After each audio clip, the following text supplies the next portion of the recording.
Moments ago, the President of the United States accepting his party's nomination for a second term in office. President Obama telling voters that they face the clearest choice of any time in a generation. News Channel 5's Michael Williams is the only local reporter at the Democratic National Convention. That's where he joins us live on this, the closing night of the DNC. Good evening. Democratic delegates from around the nation, including 300 from Florida, head home now. The Democratic National Convention is over. They, like Republican delegates before them last week in Tampa, are energized and ready for the next 60 days. Take a look as President Obama came out this evening to wild and thunderous applause here. And the fundamental message he had was, I know we've got a long way to go, but he said also in the last 4 years, coming out of the worst crisis since the Depression, we've come far under, he said, his leadership. He says it's a path he wants to continue. One, he said, of fairness, where the rich pay a little more to make sure the middle class gets a break. And he argued for strengthening Medicare, strengthening Social Security, and doing so with shared responsibility by all Americans. That's the fundamental theme of his address tonight. Here in parts what the president had to say. Now, I won't pretend the path I'm offering is quick or easy. I never have. You didn't elect me to tell you what you wanted to hear. You elected me to tell you the truth. And the truth is, it will take more than a few years for us to solve challenges that have built up over decades. It'll require common effort and shared responsibility and the kind of bold, persistent experimentation that Franklin Roosevelt pursued during the only crisis worse than this one.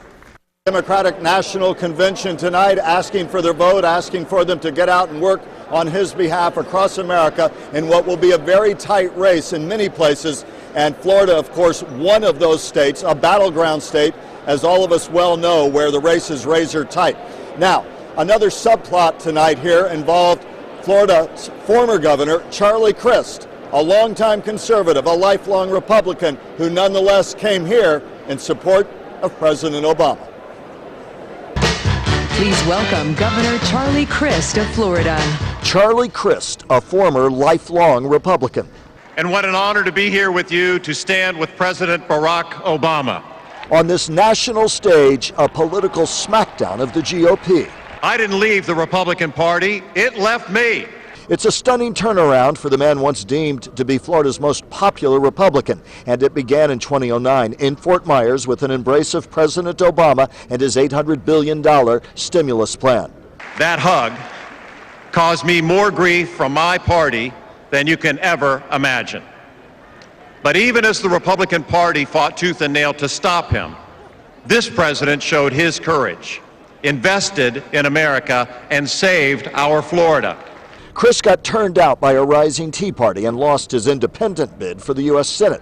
He spared no criticism tonight of the Romney-Ryan ticket. I see two candidates who would break the fundamental promise of Medicare and Social Security and cut investments on our middle class. Some say Crist is auditioning now to run for Florida governor as a Democrat in 2014.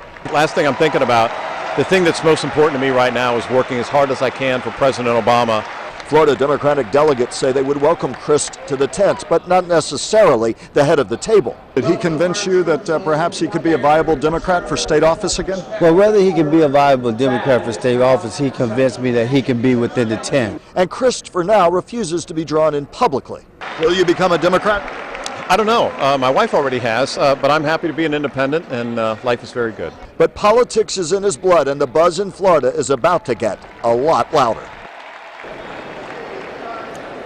The Republican Party of Florida tonight harshly criticizing Charlie Crist in his speech, saying he has nothing in common with President Obama. Republicans in Florida argue that Charlie Crist has long been, in their words, pro-family, pro-gun, and pro-life, and that he's nothing more, in their words again, than a political opportunist. Nonetheless, that's a subplot tonight. The bigger story, of course, the race is on between President Barack Obama and Mitt Romney. Florida will be a place that you will see both of these men crisscrossing in the days and weeks to come. Indeed, President Obama will be in our community this weekend, and we'll be seeing plenty of both of them because winning Florida is, as always, crucial to election or re-election portions. That wraps it up now at the Democratic National Convention. For now, I'm Michael Williams reporting live in Charlotte, North Carolina.